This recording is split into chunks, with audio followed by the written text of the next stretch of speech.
Hello, and welcome to another episode of Wheel of Horror, the podcast where two best friends spin a wheel every day leading up to Halloween. It chooses the horror film, and they discuss it. Today we're talking about 1995/1997's The Return of the Texas Chainsaw Massacre / The Texas Chainsaw Massacre for the Next Generation, which was directed by Kim Henkel.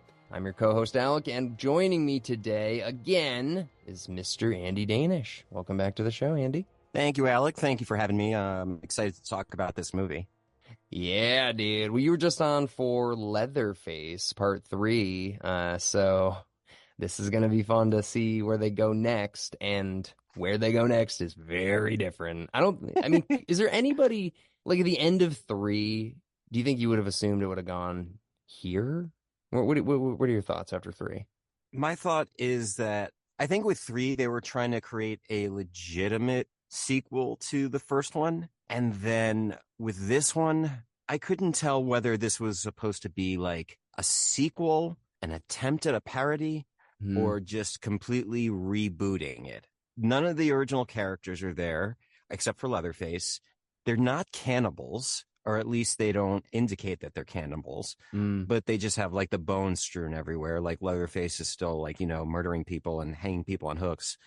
But I also feel like it's kind of making fun of its own characters simultaneously, especially Matthew McConaughey, because he's just so over the top in this.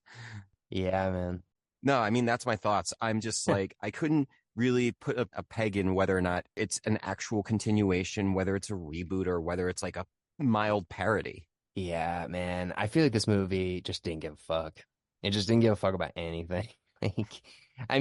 It's just like everything about this has problems. The title, when it came out, everything you just mentioned, where it like doesn't know if it's like a parody, a sequel, a remake, if they're just trying to play the greatest hits. It just doesn't make any goddamn sense.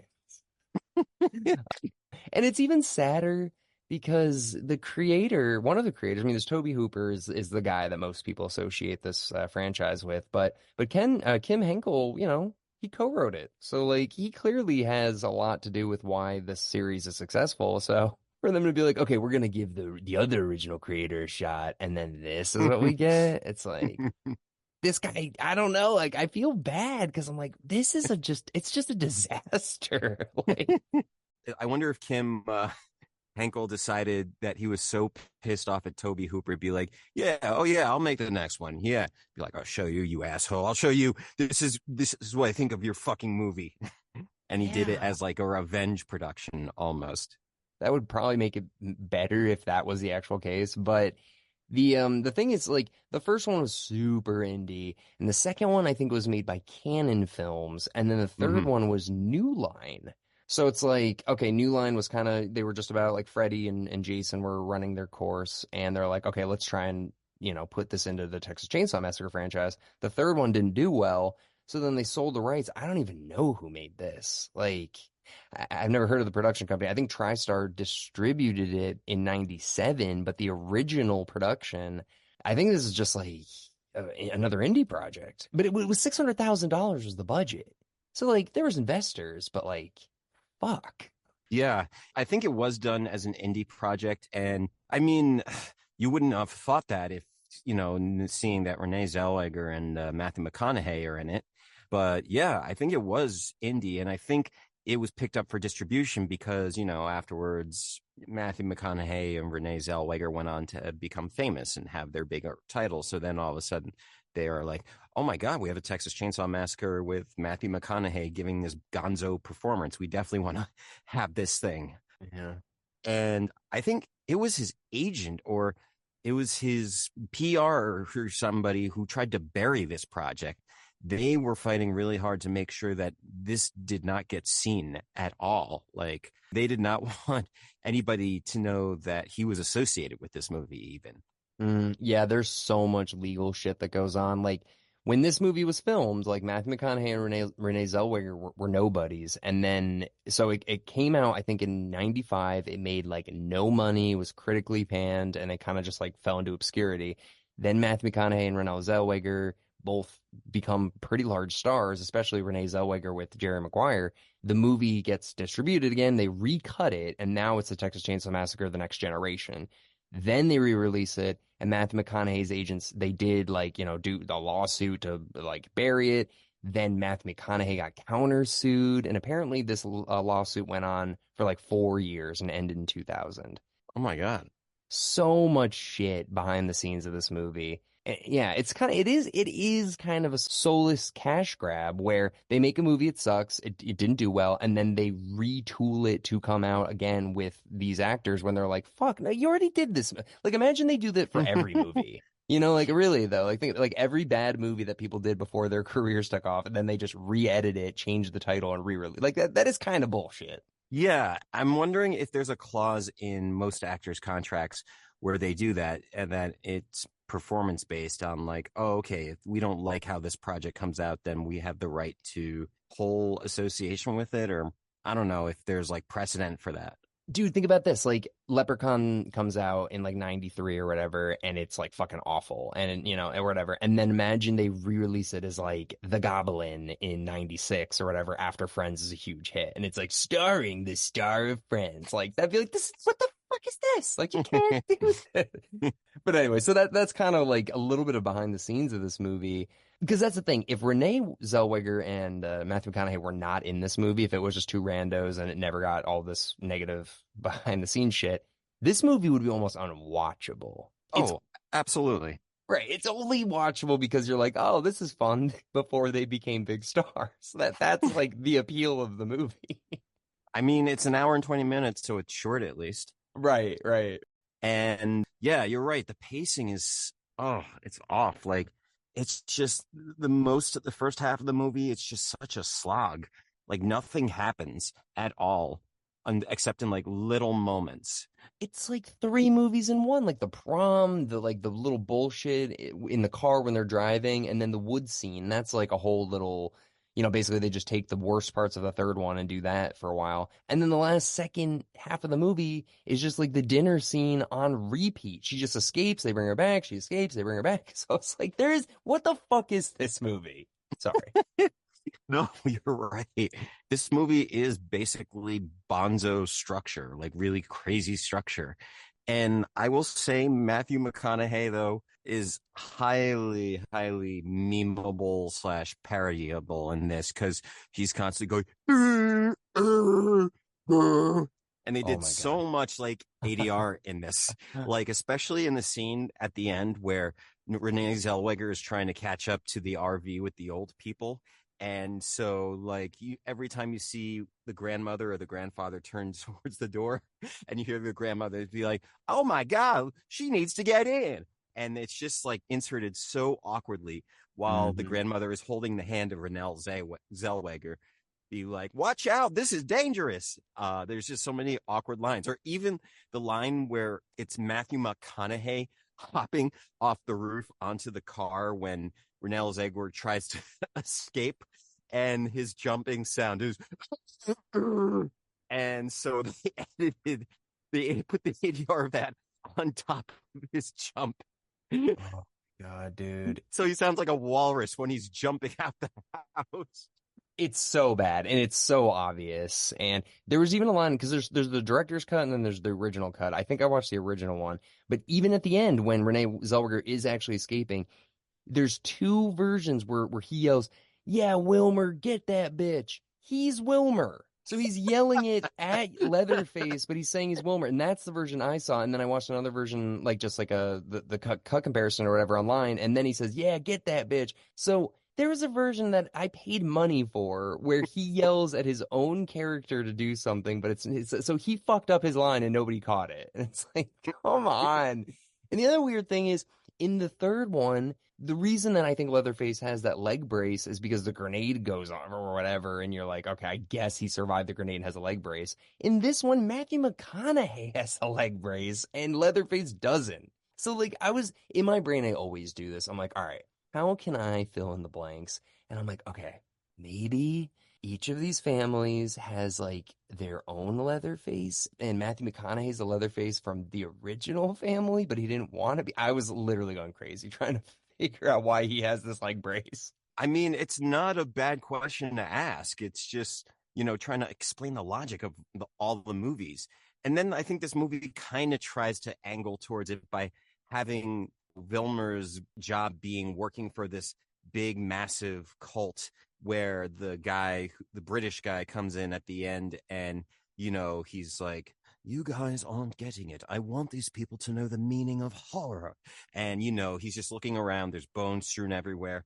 Renee Zellweger is on the floor. Her friend was set on fire, and like there's dead bodies.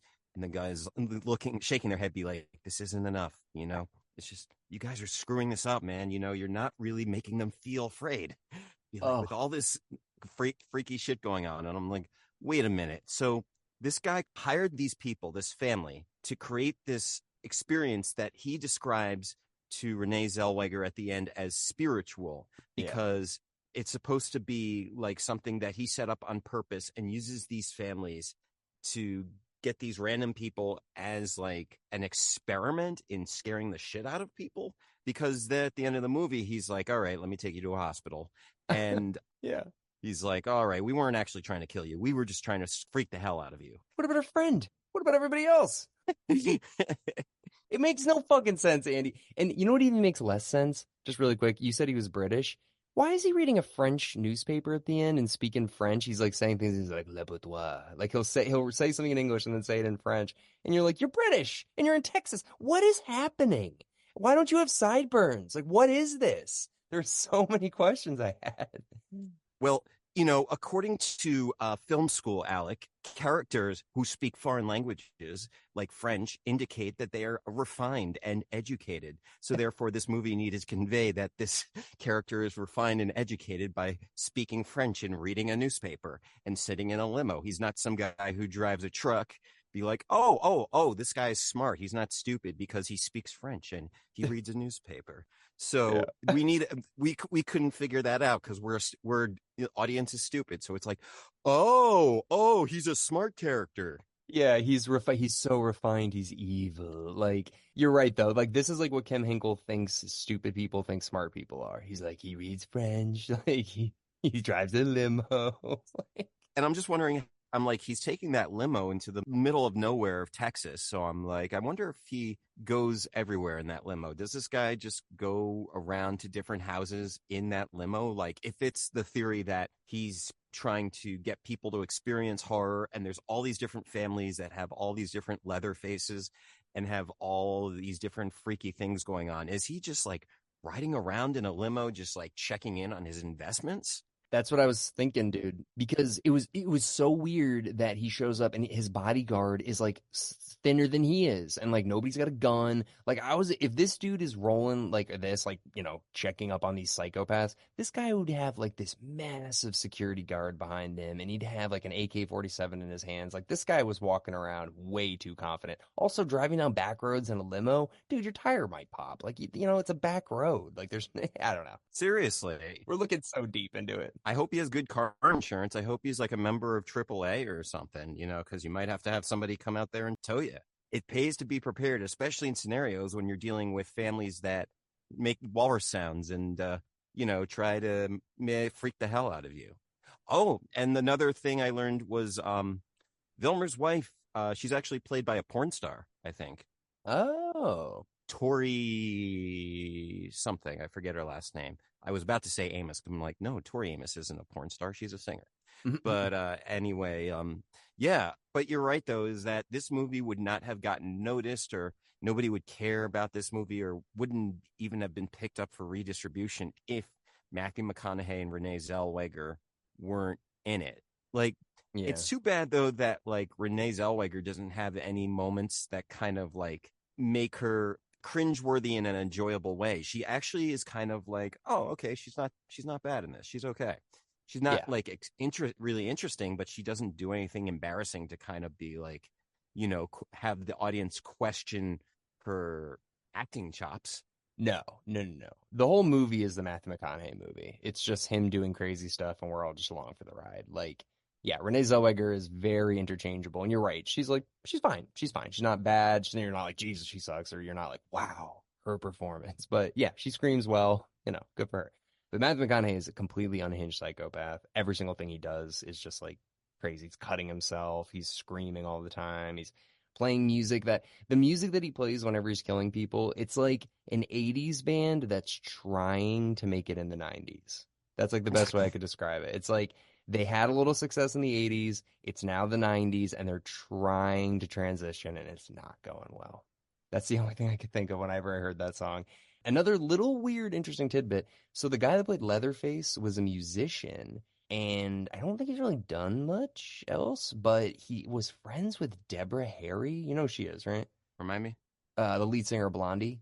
Oh, okay. Yeah, yeah. And for some weird reason in 1997, they released a song together for this movie. I don't think it's in the movie, but they recorded it and released it. And I'm assuming it was a huge favor to this guy by Deborah Harry. But there is a song specifically made for this movie, sung by the actor that played Leatherface and Deborah Harry from Blondie. Very odd. I didn't listen to it, though. I was gonna say, is it a song about Leatherface? I don't know. He's a man made of leather. He's got a chainsaw that he revers. Yeah, like what would he, I should have listened to it before this, but I didn't. Yeah. So the plot, the thing is like it is just it's everything you've already seen before. I mean, it starts off on prom night. They get in a car, four people, they drive in the middle of the woods for some reason. I don't even know why. And they end up in the woods, their car breaks, they get in a car accident, and then it's just every other Texas Chainsaw Massacre movie. There's a guy chasing them, they get to the house, people get killed. There's no character development for anybody. But there was apparently a deleted scene, because you know that one line where they mentioned that Renee Zellweger has a great body, all of her stepdads are trying to like sleep with her. Yeah, yeah. Yeah. So apparently in the beginning, there's a scene where her stepdad is actually trying to hit on her, and she like pushes him off or whatever. And Kim Henkel had to cut it. And he was like, it was a really important scene because it does show her progression of kind of like fighting against these guys like her stepfather or whatever. So like that kind of sucks they cut that, you know, where it's not even a long movie and I felt like that actually would have helped a little. Yeah. So they cut that. I mean, the prom scene itself, though, even without that, has its own issues. Like, it's not just like, oh, it's a prom scene, but even at the beginning, there's like scenes where you're just like, what? There's the scene where they don't even show the prom itself. They're like always outside of the high school, or they're like in the hallway. But like too expensive. There's the first scene where the friend is like looking for her boyfriend, and her friend all of a sudden starts acting like she has Tourette's while explaining where her friend is at the same time. Yeah, what the fuck was that? She's like jilted almost like Michael Jackson in Thriller while explaining where her boyfriend is. So I'm like, are you a zombie? I don't understand what's all the weird stiff twitching going on. Is this interpretive dance? You telling me this right now, like I watched it last night and for some reason it didn't register that was insane. And now you telling it to me, I'm like, why was that in this movie? Why was that even a choice? For some reason my brain was like, okay, yeah, I'm on board with just nothing making sense. But that is so weird. I forgot about that, dude. Yes, you're right though. And the dialogue in the car where like the boyfriend catches up when she's driving away, and then he gets in the car and he's just like speeds through dialogue where he's like, come on, you're being too judgmental. A man needs needs. A man needs to have sex. And you be like, you just don't understand. And he just goes from like different talking points in a heartbeat. Be like, it wasn't that bad. She wasn't that bad. We were just kissing. A man has needs. You're being so judgmental. So it's all of a sudden just like 0 to 60 as far as his defensive-ness goes. And be like, oh, we were just kissing. It was just one kiss. Wait, we were just kissing. A man has needs. You know what it is, Andy? It's bad acting. It's a guy that saw the script and probably just blew through the lines without even like thinking about what he was saying. He's just like, he's seeing the words on the script as he's saying them and he's not thinking about them. He's just get him out. Because that actor was awful, like awful. And the woman, his girlfriend or whatever, also just awful. Oh my God. There were so many moments where she's just like, he's trying to kill us. I don't know. He's coming after me with a chainsaw. And there's that's not far off. There's moments where she's just not on the same level, same page as everybody else in the scene, where everybody else might be freaked out. and she'd be like, "Oh my God, guys, we got to get out of here. Come on, guys." And she's just like so low energy, but like she's very low energy and compared to everybody else. Yeah. But she distinctly stands out as far as, what wavelength she's on. Everybody else is actually running, and she's like, "Oh, save me, find me, keep the light on, keep the light on." Oh God. It's almost like Michael Jackson in South Park being like, "Oh, you're ignorant, you're ignorant."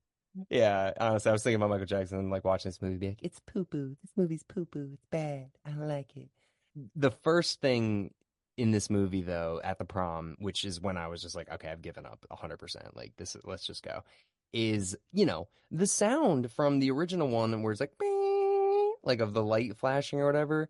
And they're getting pictures of like the corpses and stuff. And they've used that in every one of these movies. But in this movie, dude, it's the prom picture. Why are they using that for the fucking prom picture? That sound is like right. I'm like, okay. I was like, I'm done. I'm done. From right from there. And then of course that's the last sound effect you hear in the movie too, is they just cut back to Leatherface running and it's like, and I'm like, all right, you guys have given up. You've given up. It's official. You've given up. Oh man.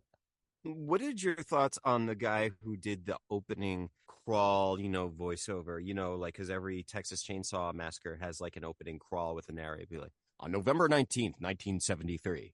But like this guy had sort of like a very awkward delivery of it that almost sounded like he was trying to sound like Morgan Freeman. I'm listening. I'm like, this is weird. But then I'm like listening and I'm like, it has a similar cadence to Morgan Freeman. Is this guy trying to be Morgan Freeman reading the opening crawl of a Texas Chainsaw Massacre movie? In November 1973, three teenagers escaped, something Yeah. like just more like that, as opposed to on November 6th, 1973. Like it just has a very distinct difference. And I'm like, this sounds like he's trying to sound like Morgan Freeman. Well, that would be really interesting because Morgan Freeman like wasn't Morgan Freeman in 1995, So if he was able to like do that, I mean, I guess he was kind of, I guess like Shawshank Redemption. Yeah, I was like, I was like, oh, okay. But, Shawshank Redemption did come out in 93 or 4. So, but regardless, yes, it is different. It is odd. It doesn't scroll like the other ones do. And another thing that was weird in this one is like there were two other minor unrelated incidents. Is that what they're referring to parts 2 and 3? That they're like minor and unrelated? Like it was just weird. Like they're like in 1973 something happened, the Texas Chainsaw Massacre, and then there's been two minor unrelated incidents, and now we're picking up again. I mean, that would make sense. That makes the most sense, I guess. No, it does, but it's like, why are you discounting though? Like, just I don't know. It just this movie for like the people they don't even have the same names. So like it was a Sawyer family, and now it's the Slaughter family. And you've got W.E. Slaughter, you've got Matthew McConaughey Vilmer, you've got his wife Darla, and you got Leatherface, and then you've got Grandpa who just like, what is that? You think he's dead, and then all of a sudden he just gets up, grabs a knife, and just walks out of the room, and you never see him again. Why? Why bring the grandpa back for that? Yeah, I mean, like you said, they were trying to probably just find little things from the original movie that the three did, that two did, that kind of just like, okay, these are the staples of a Texas Chainsaw Massacre movie. We have to put this in the story at some point. So, like, oh, okay, we have to have a dinner scene. We have to have a grandfather. We have to have such and such from like the original movie just to say, have like some type of consistency, just to be like, oh, there's a grandfather. It's a Texas Chainsaw movie. Like, oh, there's a dinner scene. That means it's a Texas Chainsaw movie. Oh, you know what it is? I think the audience is stupid. Oh, speaking of Leatherface, though, and Robert Jacks, I think the actor is. I think so. Two things I noticed about him. One is like the way he played him, the way he was acting like him was always, I couldn't help but be reminded of the wrestler Mankind. Oh, yes. When Mankind like wears his mask, but he has the mask like over, really bushy long hair, and like the fact that he's like really burly and just sort of like, hunched over. And I'm like, Hmm. this guy, he doesn't remind me of Leatherface. He reminds me more of Mankind. And plus the fact that the masks are less than par. Well, let's say well below par. They do basically look like Halloween masks. Especially the one with the grandmother wig on top of it. That Yeah. just literally looks like they took a Halloween mask and they pasted a grandmother wig and an extra 80s pop wig on top of it. It just, there was no texture to it. It looked rubbery. And then Dude. the first one, it was just like patches of leather on top of each other on his face. And then the final one where he's wearing the woman face, that also just looked so phony. It looked like something that came from a Halloween store. The masks were awful. Yeah. 100% agree. I was thinking the same thing. I'm like, dude, it looks like that wrestler from the 80s that would wear that had like the mullet basically. I was like 100%. Yeah, man. Like I said, this movie just didn't give a fuck. Like literally think about that, Andy. Like the movie it revolves around Leatherface, honestly. Like he's the character we're showing up for. Like he's the scary guy. And they can't even get a mask that looks good. Like this is like Halloween H2O. And I guess that one was okay, but there's a Halloween movie where it looks awful. And you're like, guys, this is like the only thing that matters. It's like just make the main guy look scary. Yeah, they fucked up so bad, man. There's nothing in this movie that's scary. It's just more like sadistic, not gory, which none of them really. The second one is, and I guess the third one a little bit, but this one's not gory at all. All the kills are like off screen pretty much. Even the girl who gets like lit on fire, put on a stake, all that stuff, like her neck gets snapped off screen, and the guy gets hit in the head once with a hammer. That's it. The guy gets run over by a car. We don't even see that. Like this movie's a fucking joke. They don't show any of the weapons like penetrating the skin or like the arms or the limbs or anything. And you don't, yeah, like you said, you don't see Matthew McConaughey like snapping the necks of the two people. You see his face as if it looks like he's taking a dump while doing this. He's like, like making a really tense face. He does snap that one kid's neck, but like also, who the fuck is that kid? Like on from the way to the prom to the Texas Chainsaw Massacre house, they get in two car accidents. Like, they get in one where they just run away, and then they get in another one where they almost, I guess, like kill this kid. Like he's knocked unconscious, and then Matthew McConaughey just comes up and snaps his neck. And you're right. You were right in the beginning when you said like they're not even cannibals in this one. They're not. They go and get pizza. And like they're not he didn't take that guy. He did take the guy's body, but like you're right. We don't see them eating. The other ones are like, oh, I can't even look at the screen. It's so gross. This one, they're like, hey, we got some fucking Dominoes. Who's in? And that scene too, where they get the pizzas, like she goes to a pizza delivery window, which I've never even seen anything like that before, but it's a drive-through for pizza, and there's cops behind her. Why did that scene even happen? Where the trunk, she opens the trunk, talks to Renee Zellweger, and there's a cop behind her. And the cop's like, what do you got in the trunk? She's like, I don't know. And just goes away. Why did the cop do anything? Ah, Well, when you're talking to a porn star, your eyes you're not always focused on the job. You're kind of distracted. Be like, oh my God, I'm talking to a porn star. it's so bad. You're not thinking, oh, wait, I'm a police officer. Yeah. But yeah, you're right. You're right. That's true, though. It's like drive through, Mickey D style drive through, but with pizza, though. Yeah. I kind of like it. Like, That I could kind of work. want to do it now, but I've never seen that before. Make it happen, man. I know. Really quick, we'll wrap up in a second here, but the one thing that I did notice, because the one thing that makes this movie different than the other Texas Chainsaw Massacres is they try to say that this is involved with the Illuminati, and like you said, it's a whole experiment for whatever, it's horror or something. I did notice earlier Matthew McConaughey's truck says Illuminati on the side of it. So you're like, okay, like at least they're trying with that. And I really wish they leaned more into the Illuminati stuff and we're just like, yeah, we pay these families to do this and we like feast on their fear or something like something, but they give us nothing. Yeah. And I think like you said, Kim Henkel, they were like trying to figure out what to do with this. And they just put something together, slapped it together, and just put it out there. And I mean, I think they probably would most likely have intended it for just being like low budget indie or something. It's just saying like, oh, this is a low budget indie movie. So like it might have just been like a pet project for Kim for some reason. But then because he happened to have two famous actors who went on to being famous, then they took advantage of it. So I don't think they meant to really try to have too much notoriety or exposure. So Yeah. maybe it was just like, oh, this is a way for me to do something stupid or different in a low stakes scenario or in a low stakes type of situation without putting my name or reputation too much on the line. Oh, and of course, a lot of the box covers for this movie or poster covers has, I want to assume it's Renee Zellweger or some woman wearing a leather face and holding a chainsaw. So I was under the impression, oh, is Renee Zellweger going to end up being Leatherface? Is she going to wear a mask and all of a sudden chase people with chainsaws? Oh And God. I'm like, I'd watch that. I mean, it'd probably be dumb, but I'm like, okay, Be different. fine, different. But then there's also the other one where it's like, oh yeah, it's somebody taking the chainsaw lipstick and putting it on, and I'm like, okay, at first I thought it would be Renee Zellweger doing that, but then in the movie they have a cut to Leatherface putting on lipstick when he's got the woman mask on. Right. So then I'm like, oh, okay, so it's probably just alluding to that, maybe. Ugh.